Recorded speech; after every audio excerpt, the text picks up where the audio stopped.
Welcome back to the channel. My name's Adrian, and today you can see I'm joined by two special guests. For the last few Saturday nights, I've been playing The Drown Wars, written by Dustin Smith, and what I wanted to do was actually get him on my channel alongside RX Oliver, who is kind enough to he runs and facilitates. He's the producer, I think, of the show, and you've been running with Dustin for before I joined this game, and I thought it'd be a good chance to actually get on, talk about the book. I think we're a chunk through the campaign now. Are we at a point where we can go on to a different bit, or just finished chapter 3, I believe. Yeah, Two. and Two? Yeah, just finished Two. chapter 2. Yeah. And no Two of spoilers. five, I would have died had I have not got rid of one of my bad things. So before I get into that, guys, do you want to introduce yourselves? Who'd like to go first? Dustin, you're welcome to go first if you would like, sir. Okay, so I'm Dustin Smith. I am the owner, operator, and chief bottle washer at Star City Savages. And I bit off more than I can chew when I decided to become a novelist and a game publisher. Excellent. Because I've only just found out off camera, novelist. So this is going to be good for me and you. Yeah. Thank you. I do appreciate that. RX? I am RX Oliver. I am a humble TTRPG player and sometimes GM who started putting his games online for other people to watch. So I produce TTRPG actual play videos on my channel with a group of excellent gamers that's ever expanding, ever growing. Adrian having joined us recently, Dustin having been with us for a while. We play everything and all sorts of games in all the genres. So yeah, check us out. We play TTRPGs and we have a lot of fun on the channel. Check it out. So I'll throw all the links in the description. But today, you're co-host. You're actually my wingman. So you're my goose, because I'm not being goose. I'm going to be Maverick. That's good. As long as it doesn't require that I've read the book, Adrian, we are good to go, mate. You got Fantastic. The need for speed. Actually, wasn't that a good film? Actually, the second one. I really liked the second Maverick film. Can't remember what it was called. It was a great retelling of Star Wars. True. And it would have been so much better if Maverick had died at the end. I just think it would have been fitting. But it's not about Maverick. Yeah. So, Dustin, before we get into my huge amount of questions, do you want to just sort of take me back through role-playing, sort of how you started role-playing, first role-playing experiences in gaming? Well, in terms of gaming itself, I started when I was really young. When I was a kid and I was in school, we had a computer class. And we had this was, ancient history when you had to ride the Brontosaurus to school. So I found this internet chat forum where they were playing D&D, and we only had an hour, but back then the internet took an hour just to type anything in. So I was able to sort of make a character or get a character and then die just in time to go to lunch. This big comic book fan growing up, and I'd go to the comic book store and I would find, sort of D&D, or specifically somebody had resold a bunch of the Palladium stuff, with riffs, and I'd gotten into that thinking that it was actually novels and short stories. It didn't even really click to me that it was a game until much later. And then, of course, life happened. I had to go through, and when I got out of college and started hanging out with friends, they were like, you want to play a game? And I'm like, well, I've sort of hit around playing the games, but I haven't really had a group yet. I haven't been able to drill down into this as well. We play Savage Worlds. Do you want to give it a try? And I was like, sure, I'll give it a try. So the first one we played was sort of a homebrew Fallout. And I was like, oh, yeah, this is great.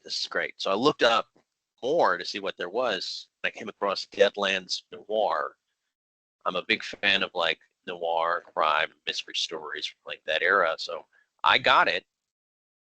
And when I got Deadlands Noir, I tried to run on Roll20 and ended up finding someone else who had their own Savage Worlds group. started running games in that group. And eventually I started my own group, Star City Savages, because Roanoke, Virginia, where I'm from, is Star City. Just worked from there, just sort of like developed some settings, ran a bunch of homebrew. Like I said, I'm a writer, so I come up with some of my own ideas, or I adapt on the fly, and just moved it from there. Started a business. I've got two businesses actually. I've got Star City Savages that I own myself, and then I'm a partner in another business called Atomic Ninja Studios. And the Savage Worlds fans will know about them because they're the ones that do one-shot wonders. But Star City Savages is all me. Had to do that so we can keep like the intellectual property separated, because I'm going to write books in the Drowned War. We can't have it over there. I think that's the first origin story that didn't involve playing D&D when I was 6 with anyone that I've had on this channel so far. I think everyone... I mean, you know what? If like the internet was faster, I might have been able to say that. Yeah, I'm serious. Every turn it was like I come back, I log in, I died. Yeah, no, my first experience wasn't the Dungeons and Dragons. I didn't get to Dungeons and Dragons for quite a while. I think it was probably a year, 2 years in. Mine was Alien, which nice. So with the old, well, it's Aliens actually, which was the old game. So you've been writing books as well. So obviously we want to get into the Drowned War at some stage, but obviously you spoke off camera and you were like, I also write novellas, and I was like, don't know anything about this. So do you want to sort of what came first, the role-playing books or the sort of novellas and the stories off the back? The role-playing books came first. Right. Okay. I was having an in-depth discussion with one of my gaming partners, and he said the big problem to modern games is travel, because in modern games you can just get in a car, you can get on a horse, and you can get away from the monster. But in like fantasy, since you were usually confined within a dungeon or on foot, you couldn't do that. So I thought to myself, okay, I need to like figure out how to do that. And I thought, well, get stuck on an island. There's this great author named J.G. Ballard, and he's sort of like he wrote proto cyberpunk. Like he was writing books that would have cyberpunk themes before cyberpunk actually became what it is. And one of his books is The Drowned World, which I read it and I was like, oh, this is good. I'm gonna like ingest this. But I took some inspiration that if you're stuck on an island, the water and what's inside the water prevents you from traveling as easily, so you can't quite escape in the same capacity. And then I took the idea of, well, islands could be genre. Then I sort of fleshed that out of, well, if we start with this, we have an island that is a genre, like let's say a fantasy island. How does it get to be a fantasy island? Well, the power goes out and people mutate and they just forget and they just sort of go back. They don't really realize they're on an island. So that's Flotilla Arboretum. Like I like superheroes. Okay, so we need to have a multinational conglomerate. We need to have mutations that cause people to sort of spring up and then have someone sort of catalyst off of that. That'd be Flotilla Pacifica. It's Call of Cthulhu fans would be at home in Flotilla Oceania. The year is 1934. The year is always 1934, according to the Department of Information. So I kind of like took that idea of these islands and genres, and then I was like, I couldn't write all of it. I need to flesh more of these specific flotillas out. But by creating that capacity, they could all pour out into the lost sea so that you could play anything. Yeah. And And like I said, I was a fan of Rifts, but Rifts is just way too overpowered. It's just too much. It's a weird world and weird system, though, isn't it? It's not a It great is. system. They were like, here is the kitchen sink. And I'm gonna be honest with you, like people genuinely love the setting. The system is a bit crunchy. Yes. So I was like, let's turn the volume down a little bit, but let's keep the spirit of that going. Actually, And saying that, you're a big Savage Worlds fan, obviously. Mhm. So Yes. have you tried the Savage Worlds Rifts? I have actually. I was a big part of like the online fan community. We back when we had MeWe and G Plus, I would write adventure hooks and adventure prompts for So Happy It's Thursday or Anything Can Happen Thursday, and we kind of fleshed it out into this giant book. Yeah, man, I backed. I think I backed all of the Kickstarters for Rifts. Finances, when you're a creator, get a little tight, so I might have missed one. But yeah, I've got the box sets, man. I was really into it. I like it, and it's playable. Yeah, it does make a difference, doesn't it? They tried to balance it out, and whoever was like working to balance out all of the Palladium system is like got to be pulling their hair out. They're like, okay, so you have a rogue scientist or a rogue scholar. You know, it's like I have a gun and books, and then you have the glitter boy. It's like I've got an invincible cannon mech. RX, no Rifts experience? No Rifts experience. No, I haven't played. You would like it. I think you would like it, but it is most definitely a Supers game. A bit of crunch doesn't put me off a game. I like a bit of crunch. Don't mind a crunchy one. I don't think it's crunchy now that it's under the Savage World system. It was It's just still, that the original system was horrible. well, Wasn't the original system is still out there. Like Yes. they're still, and the fans of the Megaversal system are diehard fans. I And know that they probably hate me now. oh yeah, they're going to send you death threats, but it's okay. Yeah, no Rift experience. Only little Savage Worlds experience. Also, not that much Yeah. Savage Worlds. So How, you, go ahead. no, go on. I was going to say how Oliver and I met is he came on the official Savage Worlds group and it's like, hey, you know, I'm looking for somebody to teach Savage Worlds, run a game, and I was like, Yes, please. so I offered to run a few one-shots in the Drowned War. We got that coordinated. The first one was Means of Production, which is one of the one-shots that I put out on Drive Through RPG. Oh, it was a lot of fun. It was a lot of fun. It was a lot of fun. I hosted in my Savage Shot room, and you know, I spent a lot of time in terms of online virtual tabletop. My theory is that let's make this very cinematic. So I set up the maps and the tokens so that you almost can hear and feel the person talking whenever they're looking. Yeah, that's the one.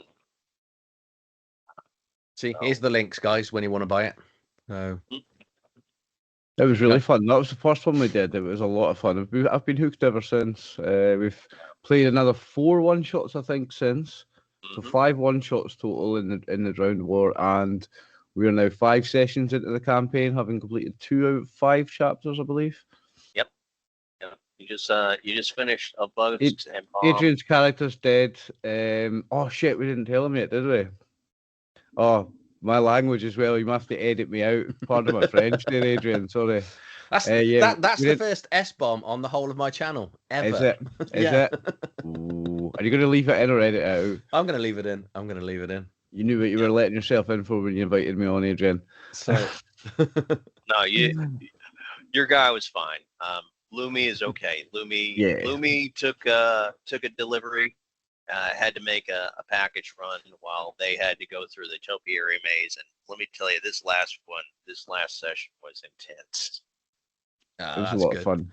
Hank still doesn't have a full set of skin, but we'll deal with that in the next session. They cobbled together a bunch of like ripped up clothes that was from the retired animal tamers and teddy bears. Just walking around with like a giant teddy bear head.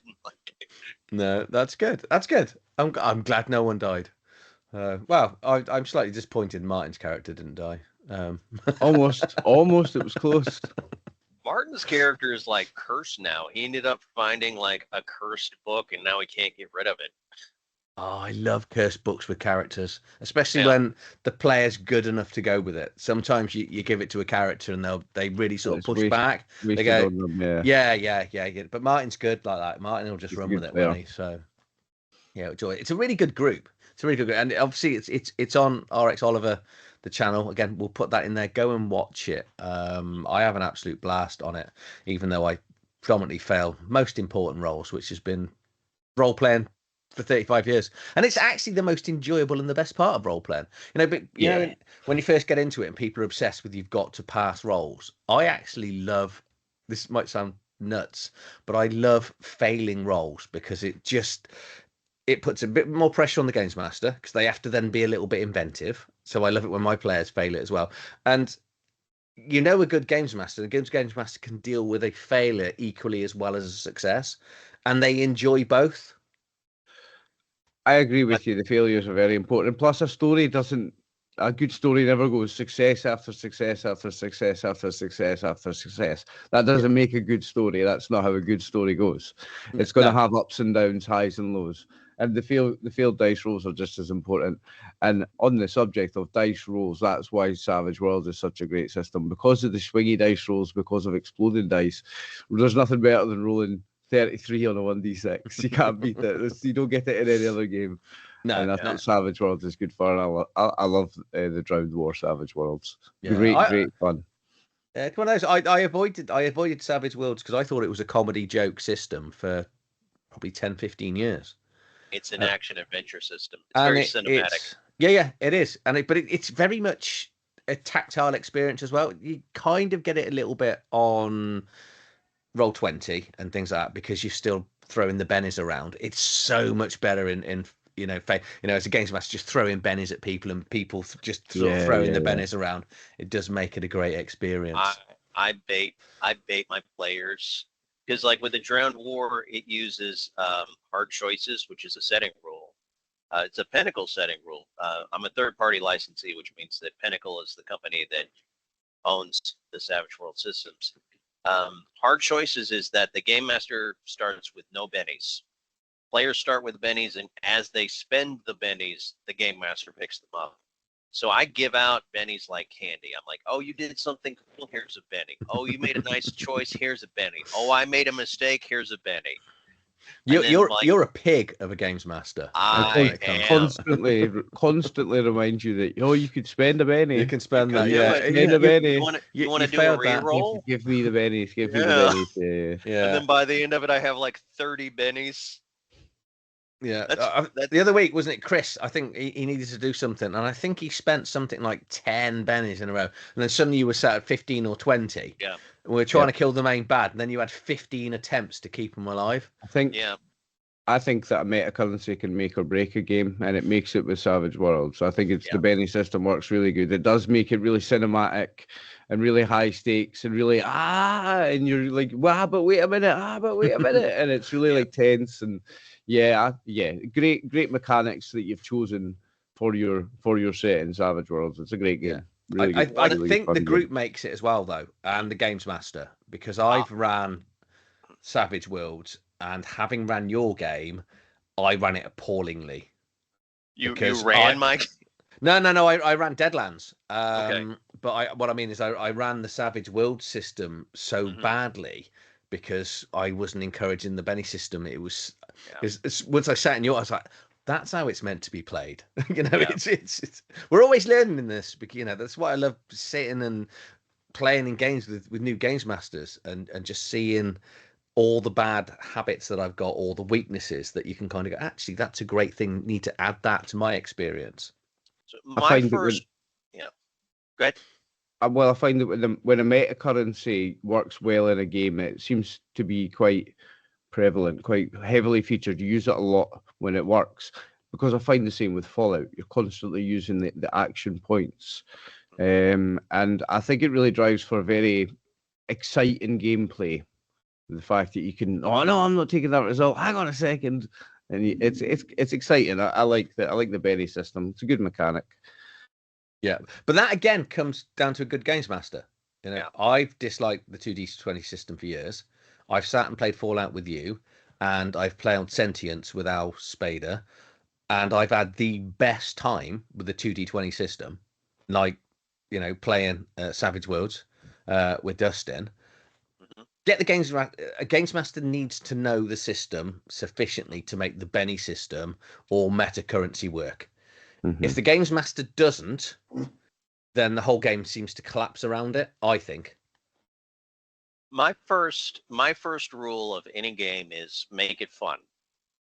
I've sat at a lot of tables where the person would be an absolute expert. They would know it hand over fist, and they would stick to it perfectly, and then the game would just not be fun. And I've worked with designers that they want to solve every problem that could come up. And I look at them, I'm like, you cannot think of everything that the players will think of. You can't fix all of it. And when you hand it over there, if you give them too much information, the game master's not going to be able to read it. I'm like, if you can stick to the spirit of making it fun and get that core feature, like with Savage Worlds, if you get a 4 or better, you probably succeeded. That's the way to roll. Yeah, but that's what I like about your book, because when I was sort of going through it, because I've avoided reading it because you know, when you're running it and the adventure is in the back, the campaign that we're running. But if I just bring up the contents, which is always good. It's always good when there's a nice, clear contents. Right. Going through the book, pretty much from page 57 onwards, is all game. Yep. Adventure hooks, monsters to kill, and I always think monsters to kill is adventure hooks, because that's how everyone should take every bestiary, every NPC, looking at ideas, and then the campaign.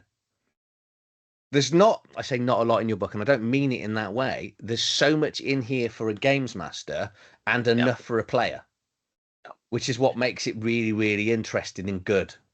You've got to find that level where it's simple enough for a person who's playing it to understand, and it has enough branches for someone who wants to be a game master to be creative, to sort of like extend out with it.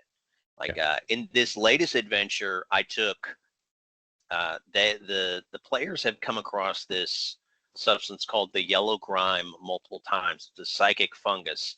Oh, and that's in your book. I'll go and find that. You got that section in the bestiary, haven't you? It's in the bestiary. Yeah, the yellow grime has its own like segment. This is my excuse for not reading the book, because spoilers. That's why I didn't read it. All right. Well, this is my evidence that I bother to read books. Spoiler: the yellow grime cluster can only be killed by fire. All right. We'll forget that for next week. Don't worry. All right. You know, we've encountered that the hard way. We've actually learned that the hard way. Oh my gosh! And it's not a tough opponent. It's just you need fire to kill it. But there were so many times that they would come across it and just not have fire, and one little cluster would be just completely decimating the party. But they were in the topiary maze, and there's another creature. There's 2 more creatures called the brush beast and the brush baby that they were going to know, and they're sort of a plant animal hybrid. So they go in there, and like the brush babies are passive, and they're dancing around, and they're okay. And then they're like, oh my gosh, it's a yellow grime. So they take out their fire to burn it. And I'm like, so these little plant hybrids panic when you set fire to the topiary maze and run. And then Mama shows up, and they're like, oh my gosh, what did we do? Talk them round. They'll be fine. They'll be fine. Yeah. I'm looking forward to watching the one that I wasn't in. So I It think was a lot of fun. You missed a good one. Yeah. It was better because I wasn't there. That's what you're saying, isn't it? That's Not at all. Not at all. Oh no, I mean Lumi could have been of great help. It would have been difficult because Lumi had to have stuck to the ceiling because the walls were covered in brush. I Yeah. try to. There's a lot of sessions where Lumi has to go ahead of the others because Lumi's the only one with dark vision and can climb on the walls. Every with D&D, everything is sort of based around this is your class, but with Savage Worlds you have different edges and you have different races, and you can somewhat finagle that. Like, so Lumi, Adrian, your character is a sprite, and they all, yep, and they look human. Yeah, they look human. They're just skinny and they stick to walls and they jump. They're like frog people. If you go up some, Chris's character is a Korra, and Korras have this living coral colony on their body that is making them stronger and tougher, but it's slowing them down and they have a hard time swimming. So there's this symbiotic relationship. It gives you the power and protection, but eventually it's going to kill you when you get stuck in the water. So yeah, because you've got loads in here as well, isn't there? So obviously you've got the android and the, I can't even, I'm not even going to try and pronounce that. Anthophyllin? Anthophyllin, yeah. They're bee people. Like, Yeah. they have insect wings and they can fly, but because they're bugs and a little bit off kilter, they're a little bit slower moving. The antiquarians, they're pretty tough, but they need water.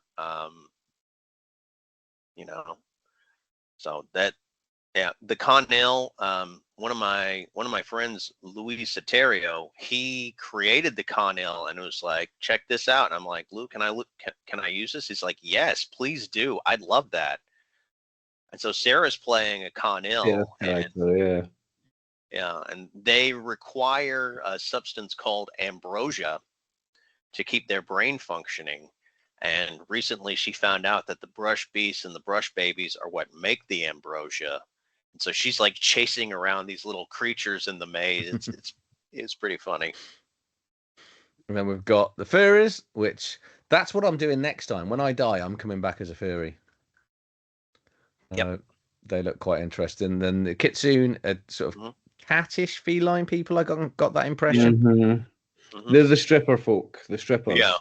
Yeah. Then Unius are kind of dwarfs, aren't they? They're a bit sort of Duragar type dwarfs. Yeah. So the kitsune, there's an internal struggle in their culture, because you have someone who's a major NPC called Madame Meow, and she wants them all to be cats. And her whole thing is based around cats, and she's very well connected with the city council. So she's got the delusion that she's in charge of all the kitsune, and she's got the power to make it happen if she really pushes it. But most of them view themselves as being fox people because they're, sly and they're naturally charismatic. There's something about the kitsune that draws you to them and almost makes you obsessed with them. Like, there's certain NPCs that it's like they're using mind control on you, but it's passive. Like, it's just because they're so charismatic that something draws you to them. And yes, the Unionists are the dwarves. They are legitimate dwarves. They live below deck and keep the boats from sinking. Nothing wrong with that. Keep them down there. So I think this probably explains what you were talking about best, really. Is obviously you've got that the whole world is a post-apocalyptic world, where most of humanity is now on large ships, or flotillas as you call them in the world. And then you've got, there's a little bit that talks about, well, I'm guessing you're Kevin Costner Waterworld type person on his little boat, just floating around, which we don't really see any of that. Well, we haven't seen it in our adventures, but we basically just live on these giant ships. Yep. Yeah, I created an entire history of how some people were stuck out in the Lost Sea and they had to just scavenge, and they found a naval yard and were able to lash together 4 or 5 air cruisers. and then they built trash and docks around them, and that was the birth of refuse. There's like a political struggle that goes on. Like you had some salvage crews that were very gung-ho. They were very competitive, and they became the city council, or what the Temple of Floating Truth called the Diver Lords. The Temple of Floating Truth is based around this idea that they're literally a response to the Diver Lords being in control of the city, or assuming power. They're like, these are the 5 thieves that will steal your enlightenment. You know, they're greed, attachment, lust, wrath. Yeah, and each one, and something interesting about the Diver Lords is they are not named, but they have stats, because the idea is the people in power are more of an archetype than an actual person. If there's anyone that is really an actual person that's in power, it would be the Thief of Lust. The Thief of Lust is really Madame Meow, but her boyfriend is whoever's that Diver Lord. It's almost like a requirement. Well, if you give them stats, they can kill it, right? If you give them stats, they can kill it. And if stats, you I can kill it. Yeah, that's the thing. If you give them stats, they can kill it. But if you don't give them a name, they can just come back as somebody else. Yeah, yeah. So you've got so there's 14 other books that aren't this on Drive-Thru RPG. Mm-hmm. Then, so do you want to sort of talk us through what else is available on Drive-Thru RPG? If Mostly, I could multitask better. Well, yeah. Well, I would say that a lot of them are experiments. There's another setting that I've been working on that I've sort of been building up called The Razor and the Gale, which is my love letter to 90s anime. It's set in the it's set in the far-flung future, but it's a fantasy world. And I don't know if you're familiar with Vampire Hunter D, or Trinity Blood, or Tekkaman, or Claymore, but they're all fantasy, or Escaflowne.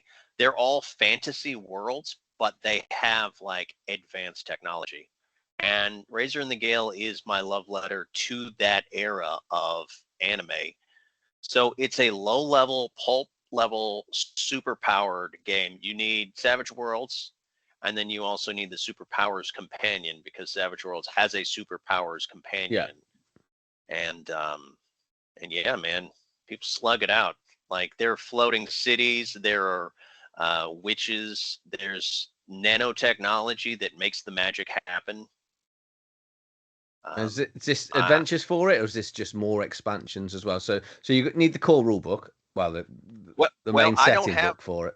I don't have the setting book out yet. These are adventures. Okay. Yeah. Right. And what I'm working on slowly but surely is actually getting the setting book out. One of the things that I do is I kind of test the waters to see if there's interest in it, and to see if it can be fleshed out, or if it's a one-off. So yeah, that expect that in the future. When I actually am able to get it all wrapped up and taken care of, there will be a Razor and the Gale setting book. Right now, it's just adventures. A couple of them are actually free, just for people to try out to see if they like. Gravenstein Academy, one of my friends, she pitched it to me. She says, "Hey, I really want this to happen. I really have this strong desire for this to be a thing." She's a great editor, and she's like really passionate about it. So I'm like, okay, tell me what it is. And I was like, yeah, we could do that. So we're working on Gravenstein Academy right now. What we do, I don't know if you're familiar with copyright law, but there's something called the Ashcan copyright. Someone's spoken to me about this in a previous video, yeah, but yeah, explain away. So you create IP, or you create material that's cost effective, to put it friendly, for to retain the intellectual material, and you have a record of when it's published and what it is in terms of scope and theory. And so we produce a a bunch of adventures to sort of flesh out the world and the intellectual property of it before we go through with the setting and really hammer it down. And sometimes we work with ideas. If you go back, there's an adventure called The Vampire. I was looking at that. I was going to ask about that. Yeah. I don't know if you're familiar with, what is it, John Poldamery? Anyway, the first Western vampire story that's like the modern vampire story is called The Vampire. And it's the personal physician of George Gordon, Lord Byron, wrote it. So I took that, and in order to kind of play around with the campaign framework or the rollable framework, I fleshed it out so that, and I created the Vampire with the basic story of Poldary's novel.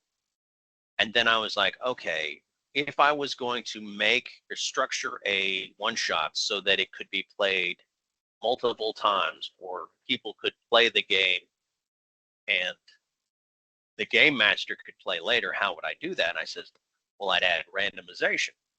So I took the 3-act structure and I broke up the acts so that you could roll on a table to get different outcomes based off of that. So even if you play it once, you can play it multiple times because you're not sure which one is actually happening. And I took the Vampire and sort of went through the process of creating that so that I could create some adventures in the Drowned War for those kind of campaign frameworks. I believe in a very simple, very simple scaffolding to your adventures, and then to give the game master the permission to build on those scaffolds. So if you run the Drowned War, don't run it 100% the adventure in the book. If you think it would be cool if this happened, do it. Because the first rule is make it fun. Yeah, I noticed that weirdly in the Pendragon. So I've just done a review of the Games Master's book, and it actually has a section in there saying it's along the lines of create your own Pendragon. And I was like, as I was reading it, I was like, I don't need this, but I think it's a really good thing that lots of books should include, because so many Games Masters get so wrapped up in it's in the book, so therefore I must include it. Right. Oh, I didn't talk about that last week. Oh no, the players the adventure's now not going to work, and they kind of retcon. And you're like, just miss it out. Yeah. It's fine. The players don't know it's not there. Did it work for them? Yes. Well, just move along with it then. You know, you shouldn't worry about every word and NPC that's in a book. Get the essence of it, the spirit of it, and your players will build around the framework that you have. Yeah. Go ahead. No, go on. One thing that I like to do when I'm either building an adventure or setting up a one-shot is I have an event happen before anybody ever gets there. And I know that sounds strange, but there's this mentality of this is happening in the moment. This is happening in the moment. This is happening in the moment. Like you're walking down the hallway, you set off the trap. You're walking down the hallway, you're checking for this. You're walking down the hallway, there's an ambush just ahead. I'm like, no. The thing happened before, and now you're walking through, the evidence of the thing is around you. As the game master, go ahead and let your players know that the evidence is there. Yeah. When I'm running, I'll go ahead and let my players know what the parry of the monster is. I'll go ahead and let them know what the toughness is. I might even let them know the stats. You know. You do. I'd never really paid attention to that. I do, because here's the thing. I'm dangling the fun. I'm like, here, you can do this. This is how you do it. It's there for you. You can have it. And people want that. Nobody wants to just stumble around in the dark and set off a bear trap. They want to know that if you walk this way, there is a cue So your brain is looking for that cue. Your brain is trying to solve the problem. It's trying to look up the mystery. All of these adventures are really just a mystery that we're working through. Yeah. Yeah. So what's the future then for Drowned Wars? It just more mini adventures, or have you got a larger book to come out with, more expansions, more of the world? We got the splat books. We've got the flotillas. We got to do Flotilla Oceania. We got to do Flotilla Pacifica. We've Flotilla X is your zombie flotilla. That one should be quick and easy. Flotilla Daedalus is your cyberpunk one. Because flotilla, it means your world, technically city, doesn't it? Technically, Yeah, on the ship, yeah. You have the sanctioned flotillas, and then you have the junk flotillas. And refuse is the junk flotilla because it's just made out of junk. Like junk is the currency in the Lost Sea because you can build things out of it. But the sanctioned flotillas, they have a history. They have events that led up to them becoming what they are. Like take Hank, Oliver's character.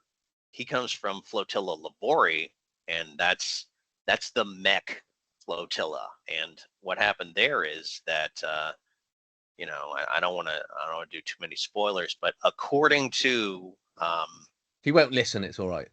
It's okay. That. Yeah. Anybody that lives on Flotilla Labori thinks that all men have just died off and that the only men that exist are androids.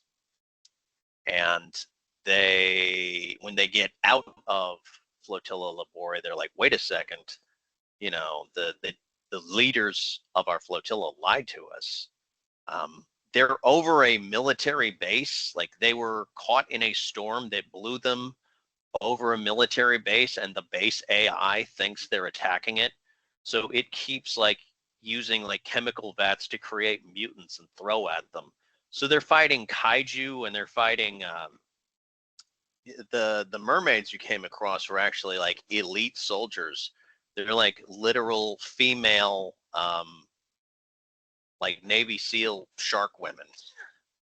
And they're just coming up from beneath the flotilla, just attacking everybody. And they pretty tough, weren't they? They are tough, yeah. Yeah. That was we're all going to die. And we didn't because we're heroic. Mm-hmm. So, any ideas and timeframes for those? When I can get around to it. Right. I'm spinning a lot of plates because not only do I have the Drowned War that I've got to work with, I've got my novels, my short stories that I write, I've got to work with Gravenstein and the Razor and the Gale, and then I've got like my other company. I'm working on a project there.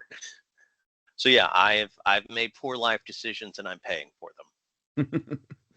So segue in then into your novellas. Then, so these are on Amazon. This is all. Well, here's you. Look at this. Yeah. This is you. Why are you twice there? Because I'm the author of both books. Oh, okay. Is that the way Amazon does it? So they are very strange like that. This is the book series. The third book is in the works, but I put it on the back burner. I come back to it. The main character in the Binary Abyss series is Annie Seven, and she escaped from Flotilla Daedalus, which is the cyberpunk flotilla. On Flotilla Daedalus, everyone has a cranial implant, and the Daedalus AI can actually use your brain for computing power.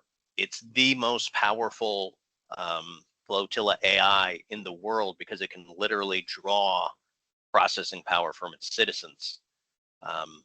It can copy information into their heads. Like they just learn languages because they can download them. One of the skills you can get, a background skill, or one of the background edges for Flotilla Daedalus is that you can get chips and just download information and just swap them out. We missed that out, didn't we? We didn't actually mention the fact that the cybernetics in as well. There's cybernetics. There's bio mutations. There is I think like last time Oliver was playing, he's like, oh my gosh, this is a Lovecraft setting. And I'm like, yes, it is. Yeah. There was a couple of Lovecraftian references. A lot of them. It's So amazing just, how you got so much into such a small, and I don't mean small in that way, but no. That's Savage Worlds books are small as well because they are comic size well. books. I know you guys are across the pond, but I'm a big fan of Doctor Who over here. So yeah, the Drowned War is bigger on the inside. Yeah. Let's not talk about Doctor Who because it's starting to upset a lot of people, isn't it? Over here as well. Like we're gonna get so much hate mail if we don't just love everything. Yes, yeah. So next thing is part 3 of your novellas then, and then we're gonna get more Drowned Wars. More Drowned Wars, More Razor and the Vatilis. Gale, Graven. Yeah. Yeah. Excellent. And I think that the war is between Flotilla Oceania and Flotilla Pacifica. But then there's also a couple of like secret wars. There's there's a group called 7 Helix, which is the science corps of the World Navy. Like they're effectively the Enclave. And they've mutated themselves to the point where they are no longer human. They are literally Lovecraftian monsters. They're really, I'm not going to spoil it, but they've got some really good art in the bestiary. Yeah. They are nasty creatures. They are nasty creatures. And they're at war with a group. I always have trouble pronouncing it, but the Delayou. Okay, let me find them. Which would rather I did it so I can butcher it. They're effectively druids. Yeah, they're on Flotilla Arboretum. There's a group of like nature druids, and they're at war with 7 Helix. It'll take me forever to find it, but I think I will. Because here's the thing: in the book, I've got the locations, but I've also got like character concepts just to spur it on if you want some ideas. Like, not only do you have races, but you're also like, okay, I could take this race, but I could also take this concept. Druid, Delayou, that's what they are, and there is no magic in the setting, but there is psionics and there is technology and weird science, and so there's a group that sort of worships nature, but they're really psionic, even though they believe they're doing magic. They're not. They've got psychic powers. And actually, I think you did meet them because Chris really wanted, there was one adventure where you guys had to negotiate about the turtle tank. Yes. Chris really wanted that turtle tank, the person that wanted to let those druids, I remember them now, Dustin. Yeah. Yes, I remember the exact ones. Yes. They were trying to get the mercenaries to let still upset he never got that turtle tank, Chris. It's everybody loves the turtle tank. So. It's all right. The good thing about Chris's character is he won't remember 5 minutes from when it's gone that he won't get it anyway. So well, here's the thing: there was another cool animal in the last episode, and he was upset because he didn't get to keep it. He's like, I never got to keep this. I never got to keep a turtle tank. He's getting frustrated. But his character doesn't remember. He's not too bright know-how, I think is how they say it, isn't it? The funny thing is he picked up a mutation when he drank some of the soup. The soup. And his coral colony has been talking to him, and they've been a great peanut gallery. They've been excellent comic book relief. Yes, they've been really funny. And Chris has played it really well. It's very entertaining. A fantastic player. He's great. Yeah, no, it's good. It's good. Thanks for having me on. I've really been enjoying it. I've been like, okay, I'll give it a go. I'm glad you're enjoying it. I've loved it since we started playing. From the very first one shot, I was like, "Ooh, we'll play this again. This is a lot of fun." And when he said, "Though, there's a campaign when we were going to do that," I was like, "Whoa, yeah, straight away. Let's get on it." And I think you fell in love with it the first time you got the exploding die and you got into like the double digits. You were like, yeah. I loved it. Savage Worlds is a great system, and the setting, the Drowned War setting, is just very cool. Like you said to me one time, you've taken all the things you like, all the fantasy, all the sci-fi, all the horror, and just jammed it all into one setting because you wanted to have it all and it's all there, and that's really cool because there's a bit of everything. It's got the Lovecraftian creepy horror, it's got sci-fi elements, it's got the cyberpunk elements, it's got a bit of everything. It's post-apocalyptic, which is my number one favorite of all the genres and all the settings, is post-apocalypse. So yeah, I love it, absolutely love it. I'll play it as long as you've got Adventures in the Drowned War. I'll continue playing it and producing it for YouTube also, so people can watch. Do you know what I really like? The fact you can easily expand on it as well. You can just bring in, you're saying there's no magic. You could just bring in a magic ship flotilla, like the Ori in Stargate Atlantis. Like everyone remembers just how horrible. You think, oh, they've dealt with the Wraiths and they've dealt with the original gods, the Gaul or whatever it was. I know they changed the pronunciation as the season went on. And they were like, okay, we've done with this. And then they brought in the Ori and they were like, oh my God, this is the worst bosses ever. And you could quite easily do that and just have this wonderful flotilla turns up with some sort of power no one's ever seen before. And all the flotillas will have to then pull together. I'm going to go and I'm writing this. Hold on. Yeah, like if you've got an idea for a whole new idea for something wacky and totally different, it can just floats up one day and just... Yeah, and if it's not working, you can just sink it. They all die. Floats away again. It's like they sprung a leak. We didn't patch it. Yeah. If it's not popular, we just float it away again. Yeah. Mechanically, that is something you can do, because here's another concept of it. And again, spoiler: if you're going to be playing this, you might not want to hear this part. But there's the city, and there's something called thresholds, and what happens is when you wander into the city, which is like the flooded city, you're wandering into all the cities because the thresholds are portals. So you're there, and suddenly you're like taking your canoe through the middle of like Times Square, and you pass by the Eiffel Tower, and you're like, what was that? You look back, and there's a completely different area behind you. You take a turn, and then like you scrape across the Great Pyramid of Giza, and you're like, where am I? You look around, there's nothing. You keep going, because it's this concept of it goes back to something called the Super Sarcosis Sea, which is where all the lost things go. Anything can come out of one of the thresholds, because it's where the lost things go. It's just a matter of, Go on, Karen. It's like, it's where the lost things go. So the city is this giant sort of net for everything that gets lost, and it's just trapped in there, going in circles and going in circles. Yeah. All right. So if you just now got, like me, you've just got your Charlton Heston moment of him hitting the sand. Because I was like, is this based on Earth? Is it not based on Earth? Now I know it's based on Earth, and somewhere we screwed up. So, yeah, it's kind of unexplained. I know it's got one of the first questions I asked. How did the apocalypse happen? It was one of the first questions I asked Dustin when we started playing, and he's like, "Oh well, no one's really sure. It's a little bit ambiguous how it actually happened."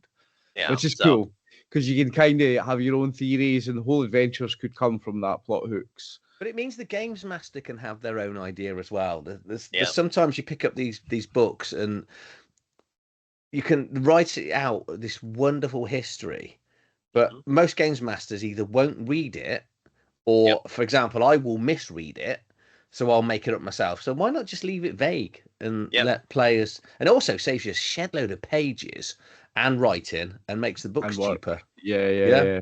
I try to make it just vague enough, and I try to create the plot device so that it can be what whoever's running it wants it to be. So they did have enough time to build the sanctioned flotillas, but at the same time, you're like, are we on the same Earth? Like, are we just, all of these Earths are just sort of smashed onto one another, and each one has its own flotilla? Like, how many places are we when we go here and there? And who are we going to run into? Are we going to run into another version of ourselves? Are we going to run into like another character from the work of fiction that we're associated with?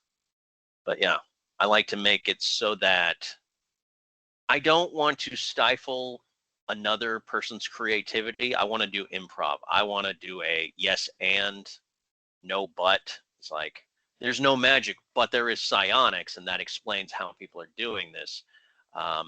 It's like, oh, there is like, oh, you say there's Vikings coming out. Like, yes, there are Vikings, and these Vikings are hyena people that are going to take your stuff. I'm looking forward to getting into more and more stuff with it now. Yeah. Yeah, I've only just briefly glanced through the bestiary in the book because I don't want too much to be spoilers. Like when I'm finding these monsters, they're new and I've not seen them before, and that's another cool thing about the setting. It's someone's own imagination. So there's all these new monsters, all these new creatures that you've not seen before in decades of playing these games and seeing hundreds and thousands of different monsters dozens of times over. It's nice to see all these new ones. So I'm not reading the bestiary in the book. This is, again, another excuse for me to not read it. I don't read the book because I'm a player and not a GM. This is all brand new if I never look at it, and I've done that. I want to tell you, if you think the monsters are frightening in the bestiary, you should see what they do in the novellas. Like in Dark Passage, when Annie comes across the yellow grime, the yellow grime will take bodies and tear them apart and then stick them back together just to reach her. It's very freaky stuff. No, it's cool. So anytime frames for novellas, obviously we can pick up on Amazon. All these other books, Drive Through RPG, we'll put all the links down in the description. Obviously, I'll put my affiliate link in because it does help the channel. Even though you did nicely send me a free copy of it, I will be doing my review of it, so that will be coming out. And then I'm gonna have to forget everything that I've read in there. But I won't read the campaign, but I can tell everyone what's in it. One of these days, I'm going to have to get one of you two to actually run a campaign, and I can play in it. Don't look at me. I just don't think I could do Savage Worlds well enough. So I have got one question on a technical thing. Okay. So Savage Worlds is currently in the Adventure Edition. Yes, the Savage Worlds Adventure Edition. Your book doesn't say it on the front. It's the Adventure Edition. Yeah. It is the Adventure Edition. Okay. I assumed it was because the way it was playing the way that I play the game, but I was like, so theoretically I could run it, but I've still got all this behind me to run. And Pendragon is I want you to run Pendragon now. And I go, okay, I'll get Pendragon run. Yeah, that's on the list. That is on the list. It's everything's on the bloody list though, isn't it? There's just endless. We have all made so many bad life decisions, gentlemen. No, I've got it. When I make enough money from my channel, my plan is to then give money out to people that I play with so they can stop working as well. And then we can just spend all the time making videos and role playing. Oh, I just banged my microphone. I'm going to leave it in. That's an excellent plan. That's the plan. So Alex Oliver endorses that plan, Adrian, very much. So, yeah, you know, I too, because I don't have a body for OnlyFans, man. I know. I do, but it's a very, very niche market of nobody else. So. yeah, no, it's bad. No, it's been absolutely amazing having you on. And RX, I'm glad that you came on as well and joined in. Thanks for having me on again, Adrian. It's a pleasure to be here, mate. Yeah. You're number 2. You're the second person that's been on here twice now. So, can you get the hat trick before anyone? That's the big thing, isn't it? I'm sure we'll find a reason to get me back on, Adrian. I'm sure we will. Yeah, we will. Obviously, Drowned Wars is on Drive Through RPG. We'll put the links for that. We've got the novellas and the third one coming soon. No pressure for Dustin. And then we've got more flotillas coming. Seriously, pick up this game. It is amazing. I'm going to undersell this now, but if you think Mad Max with that incredibly good Waterworld film, it was a good film. It's a great film. It's a great film. It just didn't make a lot of money because they spent too much money on the budget. We've discussed it at length on my channel. It's a great movie. Fantastic. Yeah, but if you don't want that, when you put people on the flotilla, you don't even need to play it like it's anything else. Like, it's not a ship. It could just be any city because some of these flotillas are so big. But like you were discussing and the bits I missed, if you want to just go, let's have a flotilla that's a Cthulhu game or a zombie game, you can just make it your own. And as a games master, bring in some magic. Bring in a massive magic ship full of Vikings and dragons, and then just because all the books, and this is the wonderful thing that I've discovered about Savage Worlds, is you could pick up the Deadlands book and just throw it into your game and just go, this is a flotilla that's just turning up a bunch of cowboys, because The it's Deadlands so flotilla, yeah, because it's all compatible. It is. It's a universal system, and if you get an idea, yeah, bring Rifts in. Yeah. Oh my gosh, Rifts is too big though. Rifts is like Rifts is too big. We've just took your game world, which is this big but still giant, and then we've just made it even smaller because of Rifts. Small enough to manage. Yes. Yeah. No, absolutely. Thank you for having you on. And well, if you've enjoyed this, please like, share, subscribe to the channel. Subscribe to RX Oliver's channel as well. And we should mention I am Chris on Twitch, because we live stream on his channel an awful lot. And this is ran on Chris's Twitch channel as well. What's that say, Chris? Chris Kidd Gaming. I'm Chris Kidd. Kidd. I am Chris Kidd. KIDD on Twitch, YouTube, Instagram, and everywhere. Follow Chris Kidd. I haven't got a hoodie. Why haven't I been sent a hoodie? I went to Northern Ireland and picked this up in person, mate. So if he sends me a hoodie, I'll wear it on my channel. So yeah, we'll put the link to his Twitch channel in the description as well. So yeah, go and watch us live on it every other Saturday night, isn't it? Every other Saturday night. Yeah. And we'll see you all soon. Right. Thanks for watching. Pleasure.